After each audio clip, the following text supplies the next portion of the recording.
Hello, everybody, and welcome to another stream brought to you by yours truly, Tabletop Junkie. And let me get my name up here a little bit. Oh, there we are. There's my name. Need to expand that out just a little bit. So there we go. All right. So there we go. Oh, it looks like crap. Never mind. Let's see here. Let me see if I can get it just a little bit there, and let's bring it in just a bit. There we go. Let's bring it right there's fine. Perfect. Okay, there we go. All right. Real quick, so we got a couple people in the chat, Sparta Chris and Mrs. Tabletop, some of my reoccurring viewers. Hopefully we get more people along the way. I did post this on several platforms. Something I forgot to do with Call of Cthulhu last night. Probably would get more views that way, but I was just like trying to get in here. Foundry is one of our newest things that we are currently working on and working with. So, yeah. I do want to touch base on it because going into Castles and Crusades, I want people to understand what we're supposed to be, how we're supposed to be using it. Because there is a lot of different ways that... Oh, screw you, Chris. Anyway, there is a lot of different ways that you can...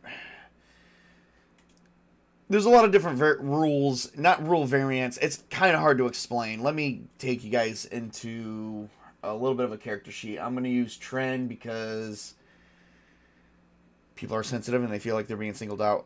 Anyway.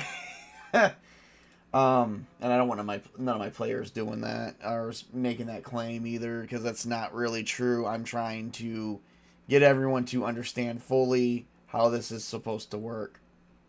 So we're gonna come into here a little bit. I wanna focus a little bit on AC. Okay, so here's the thing. When you calculate your AC in Foundry, you're only supposed to calculate this as your base AC, which all base AC starts off at 10, and then you are supposed to just add your dex. That's it. I do see some of my players adding pretty much all of their armor into it. Well, first off, there's a couple rules that I want to say that I am going to rule on. I feel like I might have been a little bit of a lax GM, and we are going to nip that in the butt because this is, I feel like this is going to get out of hand. Three things you guys have to remember. Number one, how AC works in Castles and Crusades. That is the biggest thing you have to remember. So, it doesn't work like D&D 5th edition. Alright? We've got to get out of that mindset that this is how it works in D&D. Well, this is not D&D. This is Castles and Crusades by Trollord Games. And I'm sorry, we're going to deviate from your normal way of playing because if I wanted to play D&D 5th edition or close to, I'd play D&D 5th edition. Bottom line. And I don't want to play that. I have my reasons for it. Everyone else is doing it. It's a big hot thing. I want to do the little guy. And that's as far as we're going to go into that conversation. So enjoy that. Read into it what you will. So let's look into a couple things. First off, scale mail. Okay. That says +4. So what you do is whenever you're wearing armor, this is basic armor, chest armor, probably even considered leg armor, maybe armor going down the arms, protecting the arms a little bit, whatever. You guys can look up scale mail on your own. I'm not going to sit here and do it for you. So scale mail says AC +4. That means that this scale mail gives my AC a +4. So that means right now, and this armor applies to every time the GM or player rolls against you, no matter what. This applies on every single one. So, I wish I could highlight that and I can't. So anyway, going forward, that means your AC is not 10, it is 14. So you just add 4 to it. 14. You can leave it at that. Okay? You can even put a 14 in there. I think that would be more than fair. But what you can't be doing is your shields and your helmet, because there are restrictions to knowing how that works. And let me explain. For instance, this is a rule in the actual core book. Armor class adjustment for helmets only apply when strikes against the head are there. So armor class adjustments for helmets apply to strikes against the head only.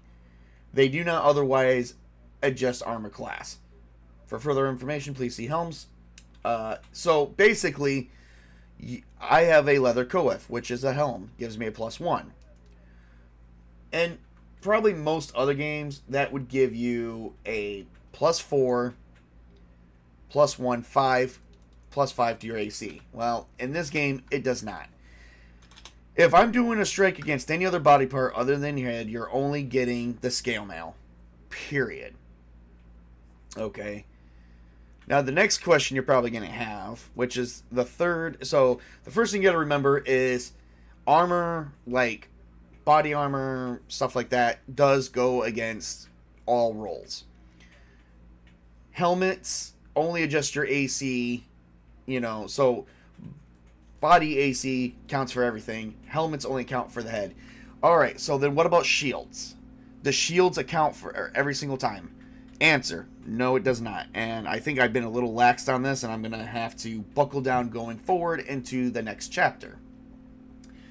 So, you need to look at what kind of shield you have and read the different ones. Okay, so we have 4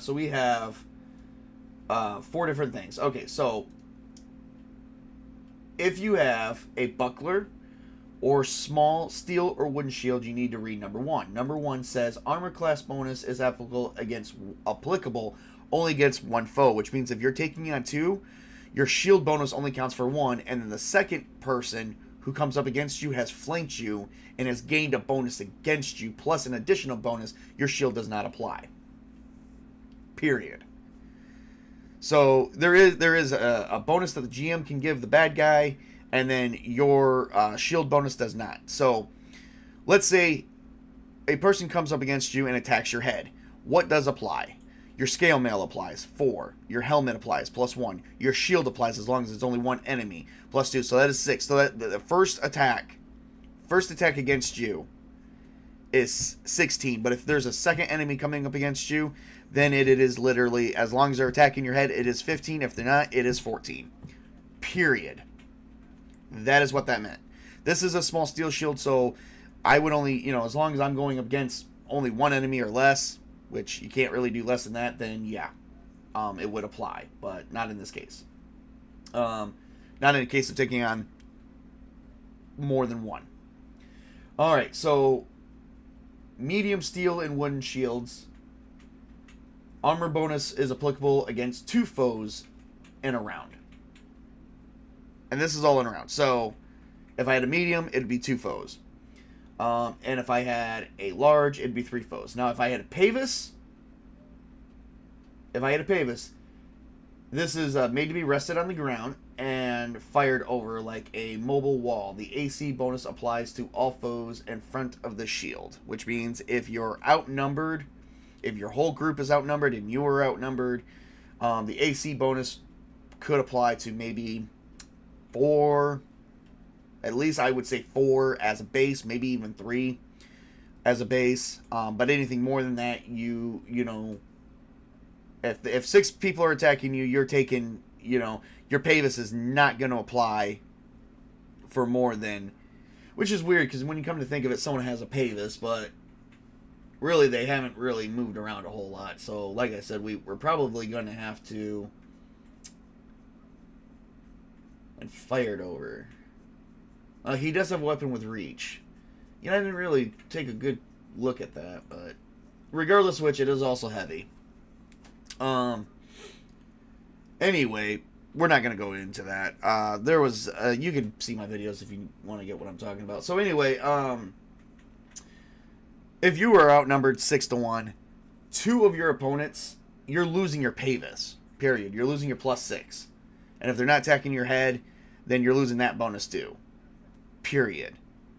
That is basically the rules of Castles and Crusades. I haven't really gone into wear and tear on armor, although I probably am going to start doing that. But then again, most of my characters, or most of my players that are playing characters right now, are between levels 1 and 6. They're just now got into 6. We do have some new players coming on. They're going to be coming on as number 1. This is one of the new characters that will be joining the... Whoops. This is one of the new characters that will be joining the fray. His name is Tren. He is a halfling paladin. His religion is strictly... I've got to get some notes in here for him, but his religion is strictly Yenna.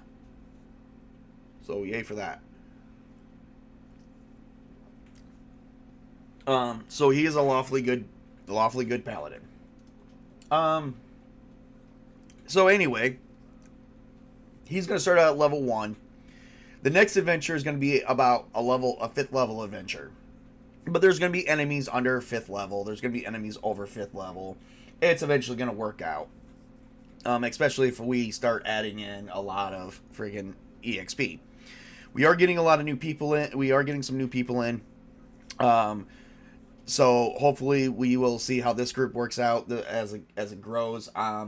Because I'm here to tell a story, and this group is probably going to grow. Like I said, we're into chapter 5 in our adventure, and so yeah. Once we start chapter 5, it's going to be, I mean, from here on out, we're getting, so the first thing in Chronicles of Paramore, the first campaign is literally 14 chapters long. 14, so I estimated it from levels 1 to 15. It could probably be a little bit higher. Anyway, which is awesome, you know. And we're actually a good way. We're about to start chapter 5. So let's see here. We've completed 4 out of 14. We're about 30% of the way through. So we're about a third of the way through the entire adventure, which we started in actually 2023. So now we're in 2024. We're going to see how well this plays out, and then kind of go from there. So anyway, I wanted to give a little bit of rundown about how AC works in here, because when you're using Foundry, I think you should always keep this empty, because like I said, you know, no matter how, okay, so no matter if we add all this together, so let's say we add everything but the helm, right? All right, but I'm taking on 3 enemies. Well, guess what? I have to now take away that 1 and make sure that this is I'm telling the GM 14, not 15. Because the only thing that would apply is the main armor. For God's sake, I wish I could highlight it. The main armor right here. That's the only thing that applies on every single roll. So, I mean, you could do that, but you have to make sure you make the proper adjustments for both your helmet every single time and your shield, depending on how many enemies you take on. Oh, now, of course, I haven't, like I said, the group hasn't really taken on that many enemies, but that may change because we do have, I feel like it may not be challenging enough. So I am making actually current adjustments coming up in the near future, which will not only increase their rewards of money and money, but also XP as well. So the greater the risk, the greater the reward. But I'm also going to try and be fair to the other level characters as well. So we've got 3. So we do know I got 3 characters that are going to be joining in, 3 of which are going to be first level. We know a couple of the other characters are between 4th, 5th, and 6th, and we may have some other things coming up in the near future. So, I wanted to do a small stream on this because I wanted to point this out to my players. Hopefully, I'm going to casually share the video to all of them, see if that's how they get it. If not, I'm going to have to tell them, regardless if you have to make the adjustment up or down, you're going to have to make the adjustments coming in the near future, because I'm going to be increasing... due to the amount of players that I've allowed at my table, we are going to be increasing the amount of enemies you go up against by a certain modifier that I've actually been thinking about. And then we're also going to be giving out more XP that way, as well as things are going to be applying a little bit differently. So I haven't really done much on wear and tear on armor. Of course, we've only really played through, a couple chapters, so and they've had some downtime. Hopefully we'll actually get more into downtime so we can do a little bit more role playing. So going forward, and I still keep all my rubrics for, creative thinking outside the box type of stuff. So, all right. Well, that is everything I have at this time. This is just something I really wanted to just touch base on because we're about to start Castles and Crusades this coming up Friday, and literally, let's see, 1, 2, 3, 4, 5, 6 days. In 6 days, we'll be definitely going into that. So, yay me. I'm happy because we've taken a little bit of a break from Castles and Crusades, but now we're gonna go back to it, and hopefully we will come up with get some new backstories and get some new people to integrate into the world and progress the world story further. So far with everything that's going on, we're probably gonna get some like the ending to this story is gonna probably be epic. So hopefully we'll get to see more of that. All right, well, everyone, thank you for watching. I do appreciate you. Hopefully we'll get more people to watch this and go, hey, this is some things to think about, because it is some things to think about. Other than that, I'm going to probably be hounding the group for a group name. I've actually got one that I'm going to vote on for myself. So, yeah. I'm going to vote on for myself and go for it. Anyway, thank you for tuning in, and remember to work hard, play hard, game on, everybody. That's what we do here at Tabletop Junkie Games. We just play to our heart's content. So have a great and wonderful weekend.